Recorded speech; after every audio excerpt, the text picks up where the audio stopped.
Mä olin 22-vuotias ja mulla ei ollut minkäänlaista käsitystä yrityksen perustamista eikä mistään muustakaan. Se oli oikeasti kova päätös.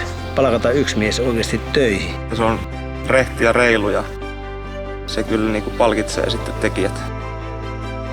Kyllä se esimerkki johtaminen niin työntekijöistä ja heidän läheisistään välittäminen, niin se on ihan ykkösasia. Hyvä äijä on kaikin puolin.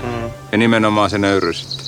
Saatu hyvien työntekijöiden kanssa tätä konseptia luotua niin hyväksi, että se monistaminen on aika helppo toteuttaa ja sen takia yhtiön kasvu on ollut aika rajua, että koko konserni työllistää noin 530 henkeä. Ja aikanaan silloin halusin Vesivikille takaisin töihin, niin mä nyt sitten pääsin.